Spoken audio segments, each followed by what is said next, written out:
ॐ रजताचल शृङ्गाग्र मध्यस्थायै नमो नमः। हिमाचल महावंश पावनायै नमो नमः। शङ्करार्धाङ्ग सौन्दर्य शरीरायै नमो नमः। लसन्मरगद स्वच्छ विग्रहायै नमो नमः। महातिशय सौन्दर्य लावण्यायै नमो नमः। शशाङ्क शेखर प्राणवल्लभायै नमो नमः।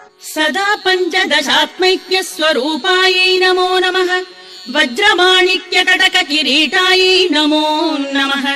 कस्तूरी तिलकोद्भासि निटिलायै नमो नमः।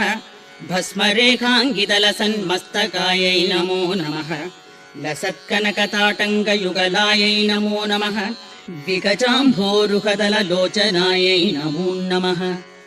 शरच्छाम्बेय पुष्पाभनासिकायै नमो नमः। मणिदर्पण सङ्काश कपोला